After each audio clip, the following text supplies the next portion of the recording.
apakah orang tua itu akan menanggung dosa ketika anak tidak mengenal atau tidak menunaikan hak Allah tadi?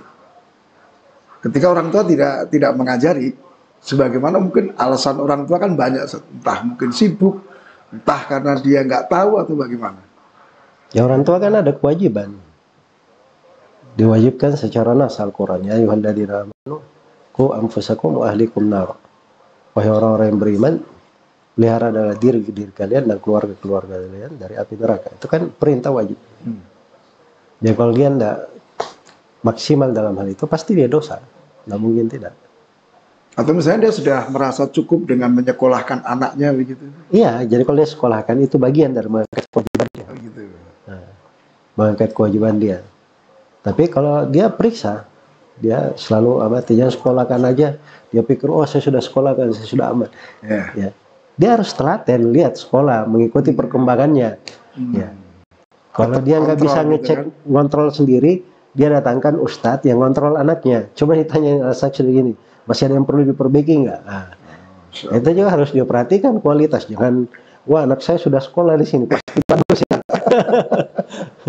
Jadi gini, ya, berarti ya, pendidikan itu sebenarnya kalau masuk di sekolah yang bagus, pendidikan yang bagus, mengajarkan tauhid, itu sudah luar biasa sebenarnya, ya, jasa orang tua di dalam hal itu. Sebab sudah dikasih guru yang bagus, tapi tetap dia kontrol, itu masih bagian dari tanggung jawabnya. Berarti tidak harus langsung ya, tidak harus orang tua sendiri yang mengajari atau apa. Iya, nggak mesti. Karena bisa jadi orang tua orang lain gitu. Belum tentu bisa. Karena pendidikan itu kan ilmu, mengajar itu kan ilmu. Jadi kalau dia tidak bisa ngajari langsung, kewajibannya dia berikan pendidikan, itu kewajiban dia. Itu bukan sunnah atau alternatif, itu karena kewajiban. Ya. Jadi kewajiban pertama sebenarnya dia belajar supaya bisa ngajarin anaknya. Kalau dia nggak bisa belajar, dia datangkan guru untuk ngajarin anaknya. Gitu. Berarti kita juga harus mengerti ya tentang bagaimana memilih sekolah, karena kaitannya dengan pembelajaran hak dan penunaian hak-hak Allah oleh anak-anak kita. Gitu. Ya, itu salah satu dari tanggung jawab orang tua. Dia harus selektif sekali memilih sekolah. Jangan cuma dia baca, oh ini sekolah Islam, oh ini targetnya begini-begini. Brosurnya bagus. Iya. Itu dalam etika guru itu kan harus ditahu. Nah, gurunya itu dari mana, dia belajar di mana, dia ini keyakinannya lurus atau bengkok, pemahaman agamanya di atas jalannya Nabi atau tidak, itu harus dia pastikan. Alhamdulillah hamdan katsiran thayyiban barakan fi kama yuhibbu rabbuna wa yarda. Asyhadu an la ilaha illallah wahdahu la syarikalah wa asyhadu anna Muhammadan abduhu wa rasuluhu. Amma ba'd. Pendengar dan pemirsa radio dan TV An-Nasiha, apa kabar? Semoga semua dalam kondisi sehat walafiat dan semoga segala bentuk rutinitas kita untuk hari ini bisa tuntas sesuai dengan rencana-rencana tentunya. Pendengar, pemirsa, dalam hidup tentunya kita selalu berada dalam pilihan. Kita memilih untuk berada di atas petunjuk, atau mungkin kita memilih untuk menyelisihi petunjuk. Atau boleh juga kita memilih berada di atas petunjuk, namun ternyata kita tidak tahu kalau ternyata kita tidak berada di atas petunjuk. Nah, pastinya hal ini sering sekali kita temui pada saudara-saudara kita sesama muslim. Mudah-mudahan program ini bisa menjadi sebab tersebarnya ilmu agama Allah sebagai bekal kita di dalam beramal. Silahkan kirim pertanyaan terbaik Anda melalui program interaktif pekanan kita, tanya jawab grup WhatsApp Dzulkarnain MS, dan untuk hari ini Rabu 27 Safar 1445 atau bertepatan dengan tanggal 13 September 2023, kita sudah masuk ke edisi yang ke-25. Insya Allah selama 1 jam ke depan kita bakal membacakan pertanyaan-pertanyaan Anda yang sudah dikirim melalui grup WhatsApp. Dan buat Anda yang belum bergabung, yuk bergabung sekarang dengan cara mudah sekali. Ketik Dzulkarnain MS, klik dzulkarnain.net/wa-ikhwan untuk ikhwan, dan klik dzulkarnain.net/wa-akhwat untuk akhwat. Atau Anda juga bisa ketik daftar lalu kemudian kirim ke 0811 447 882 untuk ikhwan, Dan untuk akhwat di 0811422882. Jangan lupa ketik daftar. Baik, untuk memanfaatkan waktu yang ada, segera kami akan bacakan pertanyaan yang sudah masuk. Kita sapa dulu Ustaz. Assalamualaikum Ustaz. Assalamualaikum warahmatullahi wabarakatuh. Baik. Pertanyaan pertama dari akhwat 1, hamba Allah di Sofifi, Maluku Utara, Ustaz. Pertanyaannya, Ustaz, suami saya gondrong. Saya sudah minta dia untuk gunting rambut, tapi dia tidak mau dengan alasan ingin mengikuti sunnah Nabi. Tapi saya tidak suka kalau laki-laki gondrong, Ustaz. Jadi hampir setiap hari kami ribut hanya karena masalah rambut. Yang mau saya tanyakan, Ustaz, bukankah suami juga harus berhias untuk istri sebagaimana istri juga berhias untuk suami? Bismillahirrahmanirrahim. Alhamdulillahirabbil alamin. Wassalatu wassalamu ala al-mab'uts rahmatan lil alamin. Nabiyina Muhammad wa ala alihi wa sahbihi wa man tabi'ahum bi ihsanin ila yaumiddin, amma ba'd. Ini pertanyaannya agak komplit sedikit. Tapi kalau ditanya hukum pembahasan, pertama banyak yang salah sangka sebenarnya terkait dengan masalah memanjangkan rambut. Jadi sebagian menyangka bahwa memanjangkan rambut itu bagi laki-laki sampai ke bahu itu adalah sunnah. Ya, karena dia berasumsi bahwa hadits-hadits yang menjelaskan bahwa Nabi kadang memanjangkan rambutnya sampai ke bahu itu adalah contoh. Dan ini pemahaman harus diperbaiki ya, karena apa yang datang dari Nabi Shallallahu Alaihi Wasallam, apa yang beliau lakukan, itu belum tentu dianggap sunnah. Iya, karena yang beliau kerjakan itu ada hal yang memang betul sunnah, terus yang dikerjakan oleh Nabi ada hal yang itu arahnya tabiat manusia. Misalnya ketika Nabi tidur di sebagian waktu disebut sebagian sahabat terdengar suara ngoroknya gitu. Jadi jangan berkata ngorok itu sunnah.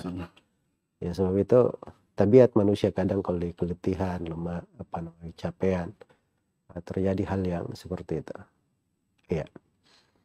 Terus yang kedua ada yang dilakukan oleh Nabi Shallallahu Alaihi Wasallam itu masuk di dalam kebiasaan orang Arab.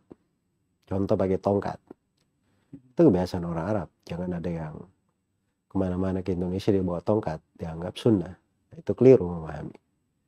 Atau misalnya pakai jubah. Jangan dianggap pakai jubah adalah sunnah karena Nabi pakai jubah. Itu kan kebiasaan orang Arab. Cuma di Indonesia ini itu kebiasaan sudah berjalan juga. Jadi orang kalau pakai jubah itu juga nggak apa-apa. Ekstrim juga kalau ada yang mengatakan nggak boleh pakai jubah ke Arab-Araban. Itu bahasa nggak benar ya, nggak bagus ya. Jadi ada pakaiannya orang Indonesia nggak apa-apa, pakaian jubah juga nggak ada masalah. Ya, dan seorang mengkondisikan aja di mana tempatnya dia memakai. Iya. Sama dengan pertanyaan rambut gondrong. Itu bukan sunnah memanjangkan rambut. Apalagi kalau di sebuah tempat, di sebuah negara atau sebuah negeri, kalau dia memanjangkan rambut itu nggak bagus pandangannya ke orang-orang yang memanjangkan rambut. Nah, itu bagusnya dia jangan melakukan itu. Itu yang saya nasihatkan ya kepada teman-teman yang belajar di Indonesia ini, rapikan rambutnya, jangan dipanjangkan. Sebab memanjangkan rambut itu kalau orang belajar agama itu banyak identik sekarang ke orang-orang ekstrim gitu, orang-orang yang agak berlebihan. Jadi saya tidak menasihatkan untuk hal tersebut. Kemudian sudut yang kedua, saya juga untuk penanya ini, saya nasihatkan agar supaya diperkecil volume konflik dengan suami. Hal-hal yang kadang suami melakukan, dia pahami seperti itu. Nah, itu mungkin aja ya, pemahamannya itu nggak usah terlalu dijadikan sebagai bahan untuk terjadinya saling bersit tegang gitu. Apalagi kalau alasannya sebagaimana istri berhias untuk suami, suami juga berhias untuk istri. Itu kan namanya mewajibkan sesuatu yang kadang tidak wajib atas suami. Kalau istri mungkin dia kadar lebih di situ karena memang untuk perempuan, tapi kalau suami itu dari kebaikan akhlak. dari tambahan akhlak mulia, tapi bukan kadar kewajiban. Jadi jangan dijadikan itu alasan sebagai hak-hak untuk mendukung dan seterusnya. Nah, ini hal-hal harus dirapikan agar supaya seorang itu kalau di kehidupan rumah tangga itu paling bagusnya suami dan istri itu selalu dia pikirkan untuk menunaikan kewajibannya.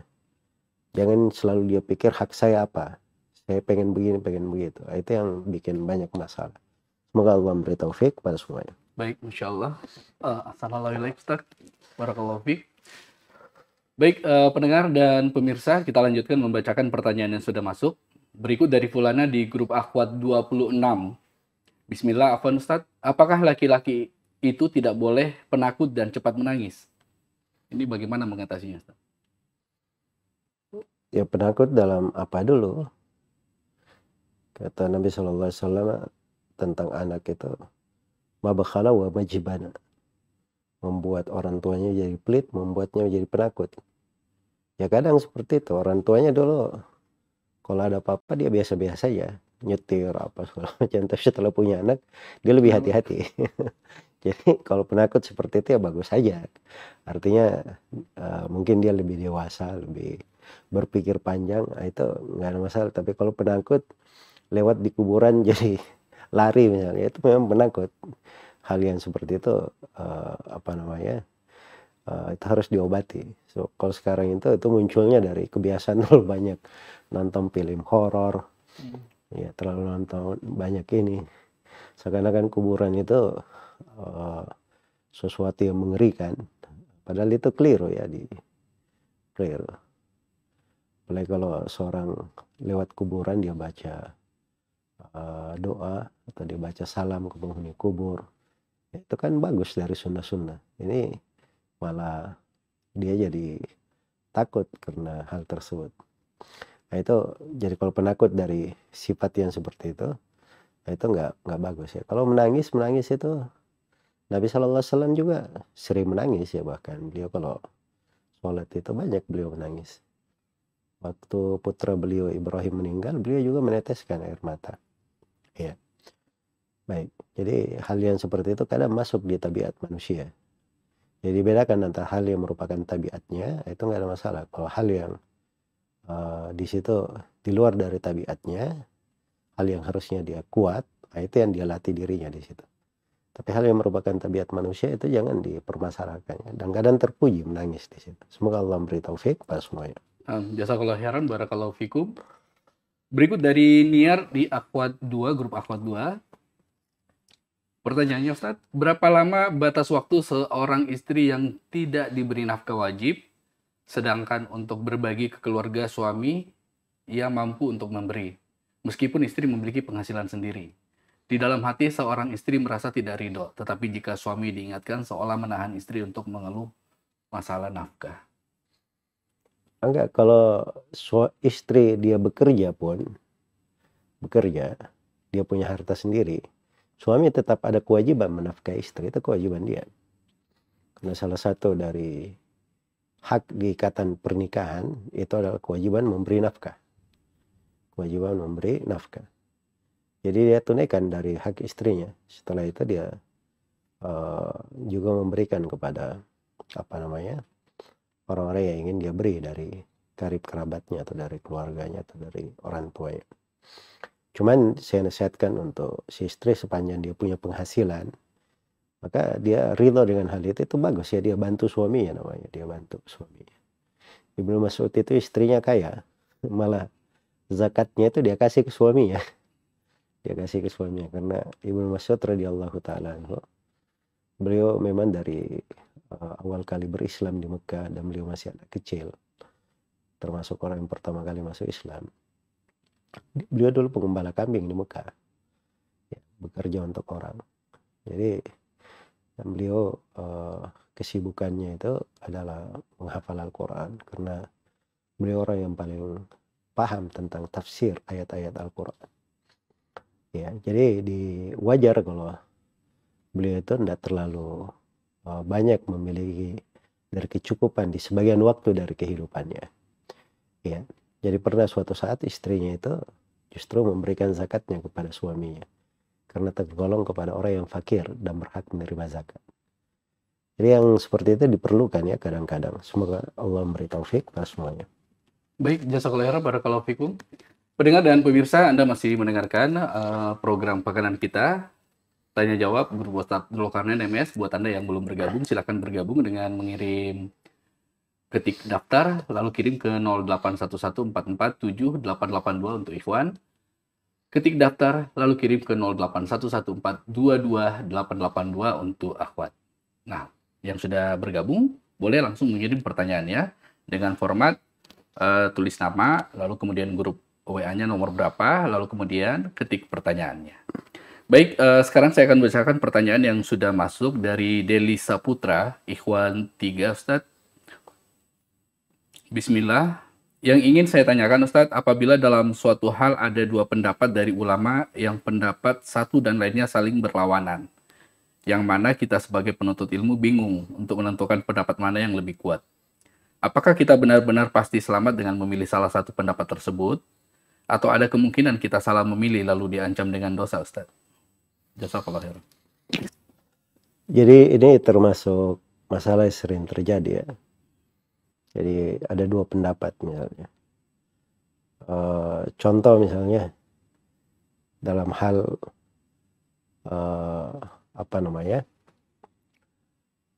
berisyarat, apakah menggerakkan jari atau tidak ketika berisyarat di tasyahud. Ada sebagian ulama yang menguatkan haditsnya, ada sebagian ulama yang melemahkan. Ya, jadi di sini dilihat kepada orang yang melihat silam pendapat ini. Jadi kalau dia bisa membaca dan memahami argumennya, dia baca argumen dari setiap ulama ini. Kemudian dia pilih dari argumen yang hatinya itu condong ke situ. Artinya kalau hatinya condong kepada salah satu dari dua argumen, artinya dia berpijak di atas ilmu. Dan itu tidak akan ada masalah untuknya, insyaallah ta'ala. Yang kedua, kalau dia nggak mampu untuk membedakan, maka dia lihat dari dua alim itu yang mana yang paling berilmu ya. Itu yang diambil ucapannya. Jadi begitu tahapannya. Semoga Allah memberi taufik pada semuanya. Nah, ahsanallahu ilaik. Barakallahu fikum, Ustaz. Berikut pertanyaan dari Amanda, Akhwat 2. Jika bersedekah untuk pembangunan masjid, tapi masjid tersebut masih melakukan bid'ah, Ustaz, apakah kita mendapat dosa bid'ahnya karena membantu dalam pembangunan masjid tersebut? Nah ya, membangun masjid itu kan bagus. Orang membangun masjid untuk sholat, untuk ini. Justru yang berbuat tidak baik ke masjid, melakukan hal-hal yang bukan fungsi masjid, apalagi dia berbuat perkara-perkara yang tidak dituntunkan oleh Nabi, itu masalah mereka sendiri. Adapun yang membangun masjid, maka dia dapat pahala dengan bangunan masjid itu untuk sholat berjamaah, menjadi tempat kebersamaan kaum muslimin, dan seterusnya dari maksud agung di belakang pembangunan masjid itu. Semoga Allah memberi taufik pada semuanya. Baik, jazakallahu khairan, barakallahu fikum. Berikut dari hamba Allah, grup Akhwat 1. Pertanyaannya, Ustaz. Saya mau bertanya, saya adalah seorang janda dan sekarang ada hutang buat nyicil beli ruko kurang lebih 200 juta.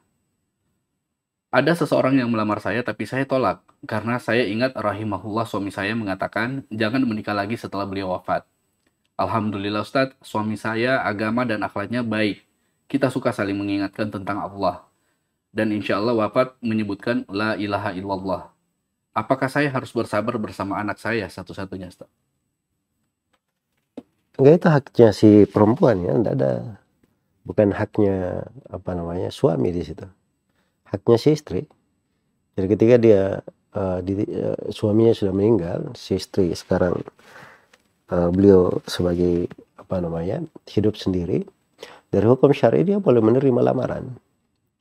Ya tidak dilarang dia, apalagi kalau dia melihat kemaslahatan untuk dirinya itu lebih menjaga agamanya atau menjaga untuk anak-anaknya, maka itu nggak ada masalah. Apalagi kalau yang melamarnya adalah orang yang bagus agamanya juga, karena Nabi melarang menolak lamaran orang yang bagus agamanya. Iya. Dan perempuan itu dia sepanjang dia memiliki niat yang baik itu yang membawanya kepada hal yang baik pula. Adapun terkait dengan suaminya, kebaikan-kebaikan yang dibuat oleh seseorang itu selalu diingat di dalam hati, mendoakan kebaikan untuknya. Ya Allah taala. Nah, jazakallahu khairan, barakallahu fikum. Pertanyaan berikut dari Abu Askaira. Ikhwan 3 Ustaz. Bolehkah si fulan menunda membayar dikarenakan uangnya diperuntukkan untuk modal usaha? Mohon pencerahannya, Ustaz. Itu terkait ke yang memberi piutang aja. Jadi kalau misalnya dia lihat saudaranya lagi berusaha lagi, ini dia beri waktu luang, maka itu dari hal yang baik, termasuk sumber pahala yang besar, karena Nabi menyebutkan orang yang memberi waktu luang kepada saudaranya ketika dia ada keperluan, kita akan diteduhi di bawah teduhan arsy Allah Subhanahu wa taala kelak di kemudian hari. Ya, tapi kalau dia sendiri misalnya perlu, maka di situ ada haknya untuk dia meminta.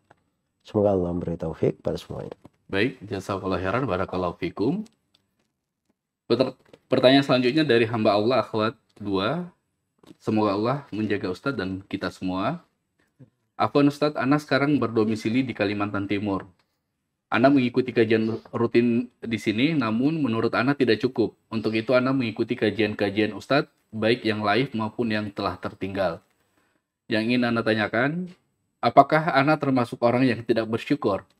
Dan apakah Ana termasuk murid Ustadz atau bukan? Dan mohon nasihatnya, Ustadz.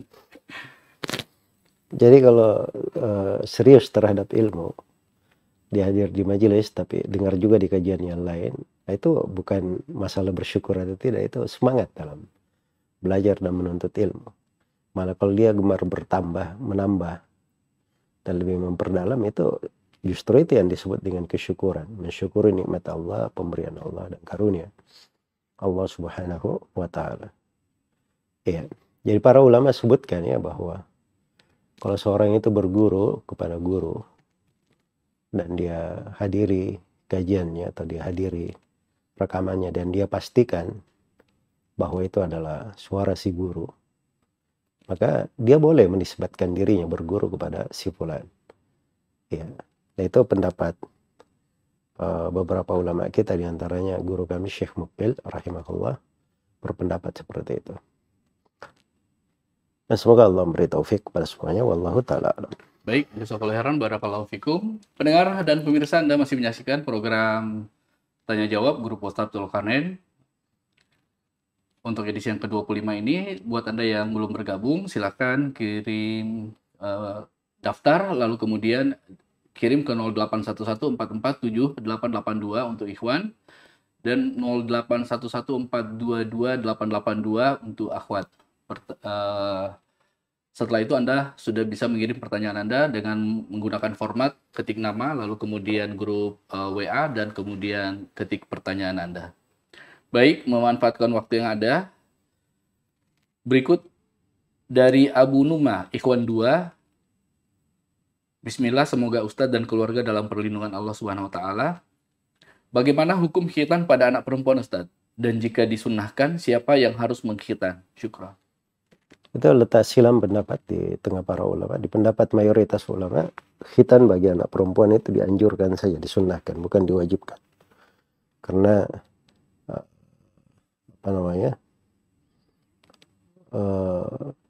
bagi mereka bahwa khitan itu bagi perempuan kemuliaan saja. Tapi sebagian ulama seperti yang dikuatkan oleh Ibnul Qayyim, mereka memandang bahwa khitan itu diwajibkan. Nah, asal kewajiban berlaku untuk laki-laki dan perempuan. Dan juga mereka melihat dari sudut manfaat dari khitan tersebut. Iya. Memang manfaatnya berlaku untuk laki-laki dan perempuan. Hanya untuk perempuan itu sangat diberi catatan. Ya, kalau ada sesuatu yang diambil pada saat di khitan, yang diambil itu sedikit saja. Tidak boleh diambil keseluruhan atau diambil banyak. Sebab itu bisa membahayakan. Semoga Allah memberi taufik pada semuanya. Baik, jazakallahu khairan, barakallahu fikum. Berikut dari Abu Udzaifah, Ikhwan 12. Ahsanallahu ilaikum Ustadz. Mohon dijelaskan makna dari kalimat pembukaan yang sering dibaca oleh Ustadz di setiap awal kajian, yang bunyinya Alhamdulillahirabbil alamin wassalatu wassalamu ala mab'utsu rahmatan lil alamin nabiyina Muhammad wa ala alihi washabbihi wa ma tabi'ahum bi ihsanin ila yaumiddin. Ya, Alhamdulillahirabbil alamin itu artinya segala puji hanya untuk Allah, Rabb semesta alam. Kemudian salawat dan salam semoga selalu dicurahkan kepada Nabi kita Nabi Muhammad SAW, al-mabu'uthi rahmatan lil alamin, yang diutus sebagai rahmat untuk semesta alam. Juga semoga salawat dan salam itu dicurahkan kepada keluarganya, para sahabatnya, dan siapa yang mengikutinya dengan baik. Jadi itu makna dari pembukaan itu. Ya sebenarnya saya kadang membawakan sesuatu yang biasa saja diucapkan. Cuman kadang di tema-tema khutbah atau di tema ceramah, kadang saya ganti pembukaan sesuai dengan tema apa yang mencocoki. Ya dan itu berjalan ya di tengah para pembicara, dari para penulis, dari apa-apa yang biasa kita baca di buku-buku para ulama. Semoga Allah memberi taufik pada semua. Baik, jazakallahu khairan, barakallahu fiik. Berikut dari Ahmad Amiruddin, Ikhwan 3 Ustadz. Semoga Ustadz dan kita semua selalu dalam lindungan Allah Subhanahu wa taala. Ustadz, apakah kita mandi sebelum pergi sholat? Apabila kita mandi sebelum pergi sholat, apakah kita harus berwudu? Mandinya bukan mandi junub, Ustadz. Nah kalau dia niatkan mandi dengan niat wudu juga, maka itu syah dia sudah berwudu. Syah dia sudah berwudu. Karena kata Aisyah radhiyallahu taala anha, karena Nabi sallallahu alaihi wasallam la yatawaddau ba'dal ghusl. Dan Nabi sallallahu alaihi wasallam beliau tidak berwudu setelah mandi. Ya dan juga mandi itu dia kalau dia niatkan wudu, itu kan sudah membasuh semua anggota badannya. Ya. Dan sepanjang sudah terbasuh semuanya, syah sebagai orang yang berwudu. Adapun menggosoknya itu bukan wajib ya, disunnahkan saja. Semoga Allah memberi taufik kepada semuanya. Baik, jazakallahu khairan, barakallahu fikum. Pertanyaan berikut dari Upi Akhwat 2, bagaimana hukum mengucapkan barakallahu fik saat seseorang ulang tahun, Ustaz, meskipun tidak dilakukan perayaan? Jadi pas tahu aja ini tanggal lahirnya nih hari ini. Barakallahu fik artinya semoga Allah memberkahimu. Kenapa didoakan di satu hari aja? Artinya harusnya kita doakan saudara kita di semua keadaan. Ya, tidak ada makna seorang mengkhususkan di hari kelahiran. Ya, kenapa nggak dibaca di hari misalnya dia berbahagia, didoakan di hari Jumat, atau doakan misalnya, itu kan lebih besar nilainya daripada hari Jumat. Itu hari terbaik di seluruh hari-hari yang berada dalam kehidupan. Jadi maksudnya jangan masuk ke dalam membiasakan sesuatu, mengkhususkan sesuatu diikat dengan waktu atau tempat yang syariat tidak pernah mensyariatkan seperti itu. Sebab kalau kita ikat seperti itu artinya kita berbuat perkara baru dalam agama. Mungkin kalau kita kasih contoh lain, misalnya dia tiap kali mau nginjak aspal, dia baca bismillah misalnya. Tiap kali lihat aspal dia injak baca bismillah. Kali lihat aspal injak baca bismillah. Nah, tanya apa dalilnya? Kan gitu kan, dia kan kalau nggak ada dalil berarti ini nggak dibolehkan. Kan begitu dia cara berpikirnya. Sama juga sebenarnya di situ, apa bedanya kan? Cuman kadang karena ini banyak dilakukan orang, ini tidak banyak, dia keliru di dalam membedakan hukum. Padahal sebenarnya sama. Syariat itu tidak membedakan antara dua hal yang sama. Ya, barakallahu. Nah, jazakallahu khairan, barakallahu fikum. Ahsanallahu ilaikum, Ustaz. Jadi kita lanjutkan lagi membacakan pertanyaan yang sudah masuk. Berikut dari Ummu Ahmad, Akhwat 11. Ustadz, apa hukumnya jika sholat ketika azan berkumandang karena ingin segera keluar rumah menjemput anak pulang sekolah? Ya nggak apa-apa, yang penting sudah masuk waktu sholat. Sudah masuk waktu sholat, dia langsung sholat, nggak ada masalah. Nggak mesti dia nunggu adzan selesai. Semoga Allah memberi taufik pada semuanya. Baik. Berikut dari Adibah, Akhwat 11. Bismillah, Afwan Ustadz, anak izin bertanya, bagaimana hukum mengikuti kajian di dalam masjid sementara dalam keadaan haid? Karena anak mendapat haid. Hadits ini, Rasulullah SAW bersabda, aku tidak halalkan wanita haid dan orang junub duduk di masjid. Itu ada haditsnya, tapi haditsnya lemah. Haditsnya lemah. Dan memang pada dasarnya masjid itu harusnya dijaga, dipelihara. Dan datang sebagian hadits yang menunjukkan bahwa perempuan haid boleh ada di masjid. Seperti tentang perempuan yang tinggal di masjid itu, yang membersihkan masjid. Dia tinggal di masjid dan Nabi izinkan. Dan dimaklumi perempuan itu ada kebiasaan bulanan. Dan ketika Nabi menjulurkan kepalanya ke Aisyah untuk disisir pada saat etikaf, maka tangan Aisyah masuk ke wilayah masjid. Ya, karena Nabi SAW berkata, tangan haid kamu bukan di tanganmu. Ya, bukan di tanganmu. Jadi maksudnya kalau dia masuk ke masjid, sepanjang dia pakai pembalut, hal yang menjaga tidak ada darah yang jatuh, dan dia masuk ke masjid ada keperluan, misalnya untuk taklim, maka itu tidak ada masalah, insyaallah ta'ala. Menurut pendapat yang paling kuat. Ya. Karena saya tahu bahwa ada silang pendapat dalam hal ini. Cuman insyaallah itu pendapat yang lebih kuat. Wallahu ta'ala. Nah, jazakallahu khairan, barakallahu fikum. Berikut dari Ummu Sahroh, grup Akhwat 3. Afwan Ustadz, apakah janin yang meninggal umur 5 bulan itu wajib orang tuanya mengakikahnya? Janin 5 bulan, Ustadz. 5 bulan kalau dia sudah lahir dan hidup, ya diakikahkan. Tapi kalau misalnya dia keguguran, itu artinya dia belum hidup. Ya, belum hidup. Dan itu wallahu alam dia tidak masuk ya di dalam syariat akikah. Nah, wallahu ta'ala. Baik. Pertanyaan berikut dari Ummu Muhammad Akhwat 3. Bagaimana menyikapi mertua yang tidak suka dengan menantu pilihan anaknya dikarenakan tidak memiliki pekerjaan dan bukan seorang berpendidikan tinggi? Ya itu wajar-wajar aja pada orang tua, maksudnya dipaksakan ya.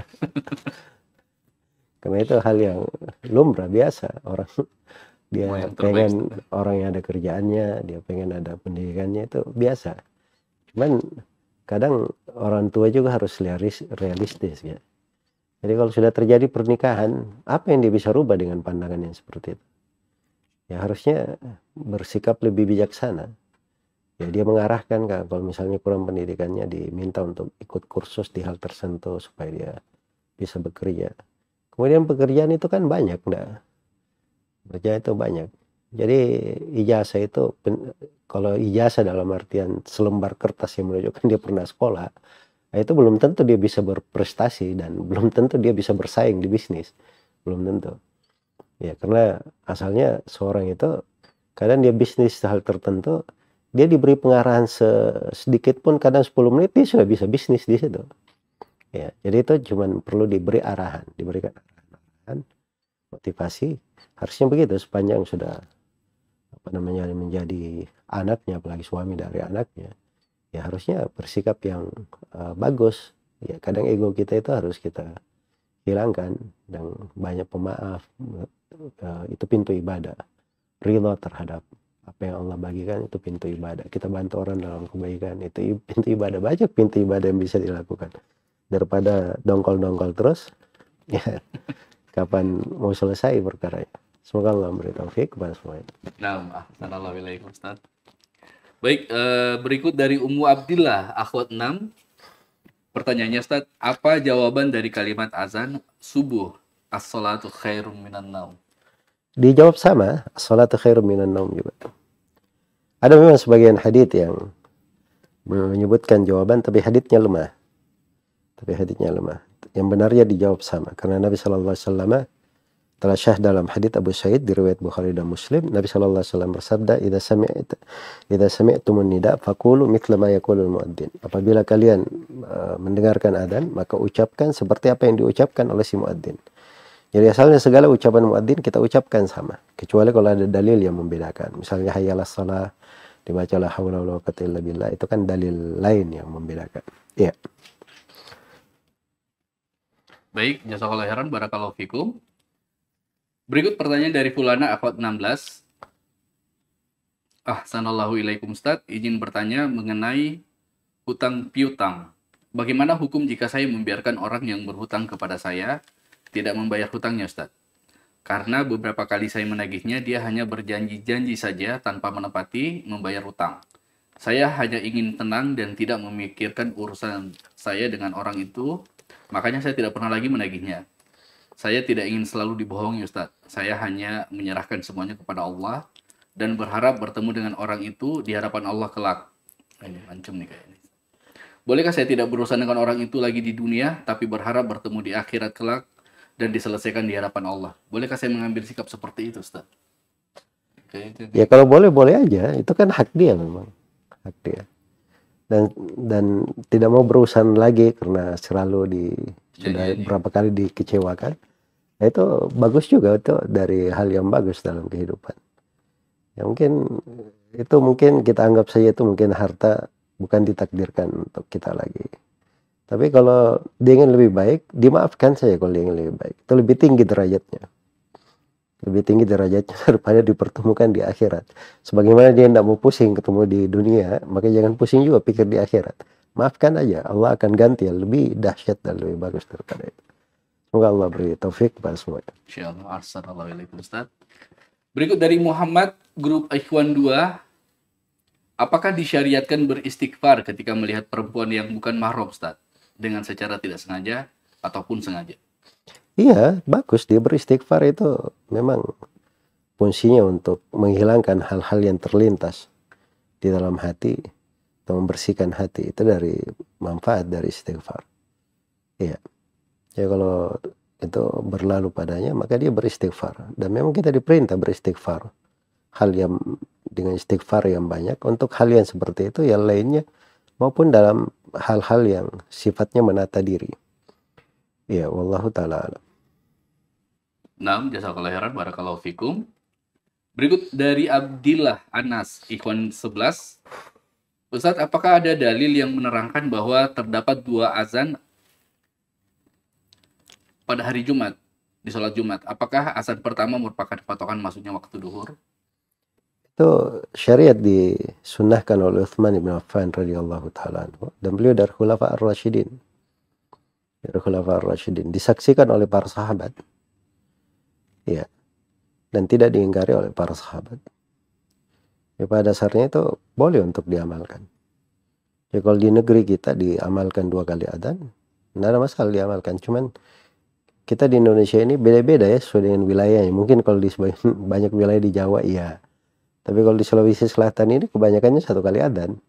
Kita 2 kali adzan juga aneh-aneh juga sama di kebanyakan orang kan. Ya, tapi kalau memang dari sudut syariat boleh saja, nggak ada masalah. Semoga Allah memberi taufik pada semuanya. Nah, jazakallahu khairan, barakallahu fikum.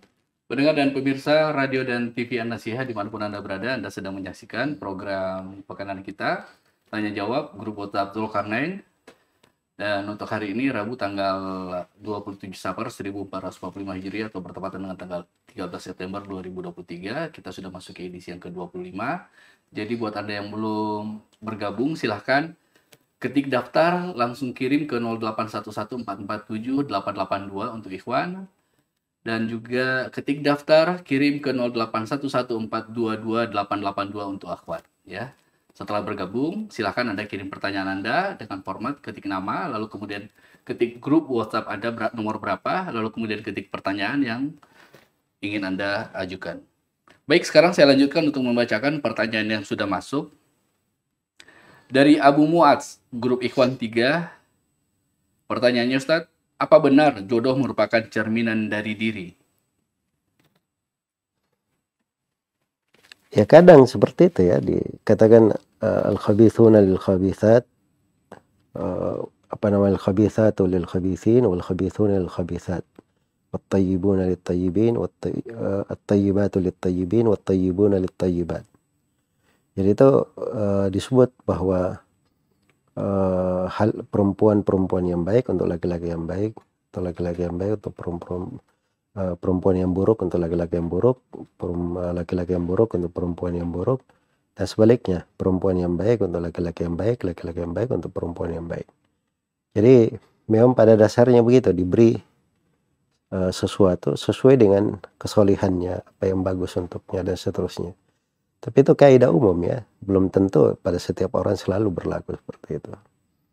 Ya, tapi kita selalu berharap yang baik. Kita mungkin banyak hal yang kurang, banyak hal yang tidak baik. Kita berdoa kepada Allah semoga diberi sesuatu yang terbaik. Itu boleh saja, banyak orang yang diberi yang seperti itu.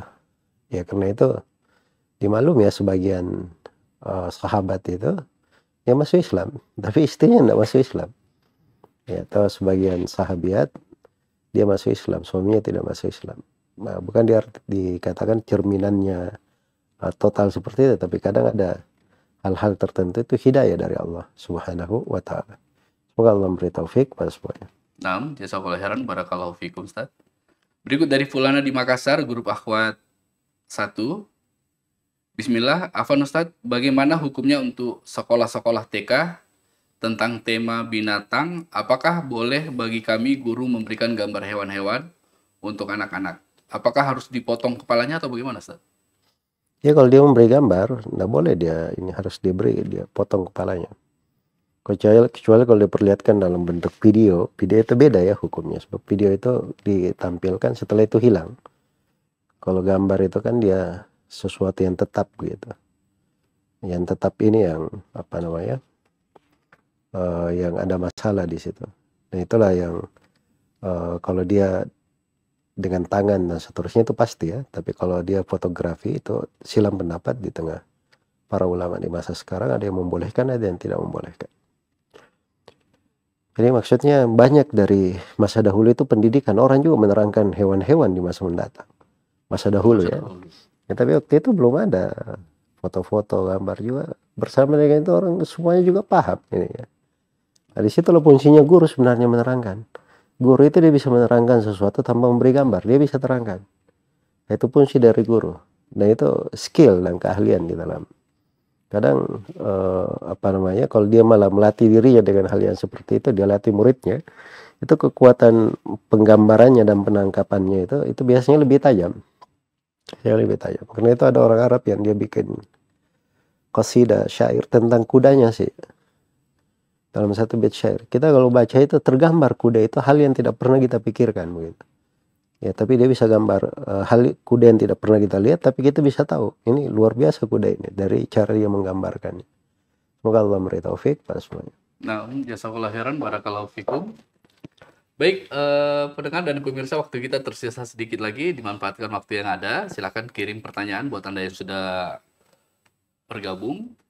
Berikut saya akan bacakan pertanyaan dari Raja Abu Syafiq, Ikhwan 3. Ustadz, apakah firasat itu memang ada dalam Islam? Terutama yang marak istilah firasat seorang ibu. Atau apakah itu termasuk tatayur atau tiaro? Enggak, firasat itu ada ya. Ada. Di dalam Al-Quran dikatakan inna fi dzalika laayatil lil mutawassimin. Sungguhnya di dalam hal tersebut terdapat ayat-ayat tanda-tanda bagi orang yang punya firasat. Orang yang bisa apa namanya memandang. Ya firasat itu ada. Dan kadang firasat itu orang bisa dia melihat tanda-tanda tertentu. Tanda-tanda. Iya. Kayak Nabi Yusuf itu kan di penjara setelah mimba di maraul ayat disebut, setelah mereka melihat tanda-tanda gitu. Jadi hal yang dengan indikasi tanda, nah itu dia bisa berfirasat sesuatu, dia bisa menilai sesuatu. Bahkan kadang itu dipakai di pengadilan. Nah, karena itu Nabi Sulaiman alaihissalam pernah datang kepada beliau. 2 orang perempuan memperebutkan seorang anak. Jadi 2 orang perempuan ini semuanya mengaku bahwa ini anaknya. Ya, salah satu dari keduanya lebih muda. Maka kata Nabi Sulaiman, enggak, ini anak kalau kalian tetap ribut seperti ini, anak ini saya akan potong jadi 2, saya bagi antara kalian berdua. Supaya adil.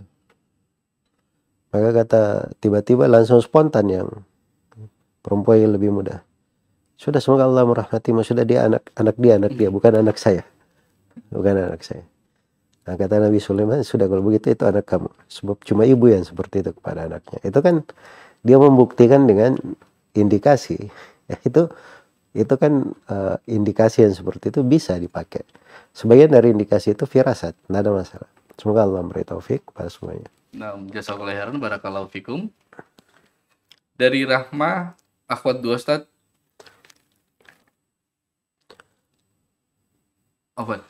Dari hamba Allah Ikhwan 2, apakah boleh anak yang belum balik jadi muadzin masjid sedangkan di dalam masjid masih ada jamaah yang dewasa, Ustaz? Ya, tidak disyaratkan orang yang menjadi muadzin itu dia harus balik. Nggak disyaratkan. Boleh muadzin anak kecil. Karena Nabi SAW hanya berkata, idza hadaratis salatu falyu'addil lakum ahadukum. Kalau sholat sudah hadir, maka salah seorang di antara kalian adzan. Tidak dikatakan yang dewasa di antara kalian. Tapi siapa yang mampu untuk adzan, dia boleh untuk adzan, walaupun dia anak kecil. Ya, wallahu ta'ala alam. Baik, jazakallahu khairan, barakallahu fikum. Berikut dari Rahma Akhwat 2, bagaimana hukumnya seorang akhwat membuka salon pijat khusus muslimah jika di dalam pelayanannya aurat pelanggan atau wanita terlihat? Sampai di mana batasan aurat wanita di depan wanita lainnya, Ustaz? Ya kalau misalnya itu untuk perempuan saja, khusus untuk perempuan, itu nggak ada masalah ya. Nggak ada masalah. Ya kalau salon itu kan perawatan ya. Tapi kalau dia pijit, kalau dia masuk di dalam mana pengobatan, terapi misalnya, pengobatan orang perlu, itu nggak ada masalah. Dia singkap sebagian dari apa yang diperlukan, sesuai dengan kadar keperluan, nggak ada masalah. Sebab masuk di dalam pengobatan. Ya, semoga Allah memberi taufik buat semuanya. Baik, jazakallahu khairan, barakallahu fikum. Mungkin saya akan mengambil 2 pertanyaan terakhir, Ustaz. Berikut pertanyaan dari Ummu Hafid, Akhwat 26. Ini kebanyakan undangan mungkin ini, Ustaz. Bismillah, izin bertanya, Ustaz, bagaimana hukumnya jika kita diundang di suatu pernikahan baru, kebetulan kita tidak memiliki uang? Boleh datang, Ustaz? Ya, jadi sebenarnya kalau diundang, yang penting itu kehadirannya, itu yang paling penting. Dia bawa amplop itu kadar tambahan namanya. Ya, kadar tambahan. Cuman sekarang jadi di masyarakat itu tadinya kadar tambahan, tapi akhirnya dipandang jadi kewajiban. Tapi ada yang semua yang datang bawa amplop itu dicatat namanya, dia punya tabelnya. Ya kalau misalnya dia melakukan resepsi juga anaknya, apa dia lihat kemarin dia ngasih berapa. Nah ini sebenarnya nggak bagus ya. Karena pada dasarnya seorang itu datang, yang paling pokok dia penuhi undangan. Kehadirannya itulah sebenarnya menggembirakan. Tapi ya harusnya dia juga bergembira itu mengasih bantuan untuk orang yang baru menikah. Ini kan kasihan baru menikah kan. Jadi bagus diberi bantuan, mungkin bermanfaat bagi dia, menjadi bekal untuk dia. Itu dari bentuk bergembira juga dan berbuat baik. Tapi kalau dia tidak punya apa-apa, ya tidak dipaksakan untuk, tidak diwajibkan juga untuk hal tersebut. Semoga Allah memberi taufik pada semuanya. Nah, Ustaz, ya khairan, barakallahu fikum. Pertanyaan terakhir, Ustaz. Saya hamba Allah, Ikhwan 15. Apa penyebab selalu ingin dipuji dan bagaimana cara mengobatinya, Ustaz? Cara mengobatinya, pertama seorang itu selalu melihat bahwa dirinya itu tidak ada apa-apanya.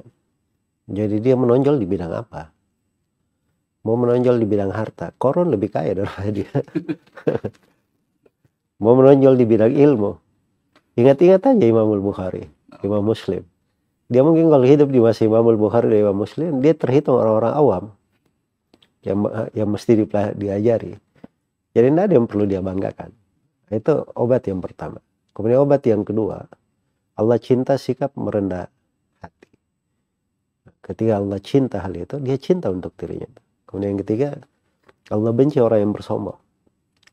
Nah, itu sampai Nabi bersabda, la yadkhulul jannah man kana fi qalbihi mithqalu darratin min kibr. Tidak akan masuk surga orang yang di hatinya itu ada kesombongan walaupun sebesar butir darah, walaupun kecil. Nah, dikatakan tidak masuk surga. Karena itu kesombongan itu haram. Tidak boleh kita memandang diri kita lebih bagus daripada yang lain. Ya, selalu kita memandang diri kita ini memberi pendidikan. Walaupun misalnya orang di depan kita ini dia banyak dosa, banyak kesalahan. Itu kadang kita perlu latih diri kita untuk, ini mungkin dia kurang dalam hal ini, tapi mungkin di sudut lain dia lebih bagus daripada saya. Di sudut lain ada mungkin hal-hal yang dia lebih bagus daripada saya. Tapi saya doakan semoga Allah berikan afiat untuk dia, Allah berikan afiat juga untuk saya. Begitu cara ini. Jangan selalu dia memandang bahwa dirinya itu punya sesuatu yang harus dia lebihkan. Jadi seorang hamba itu dia banyak berpikir untuk dirinya, antara mendidik dirinya, tidak memandang dirinya punya sesuatu, banyak kekurangannya. Kemudian yang kedua, dia banyak bersyukur kepada Allah Subhanahu wa Ta'ala. Semoga Allah memberi taufik kepada semuanya.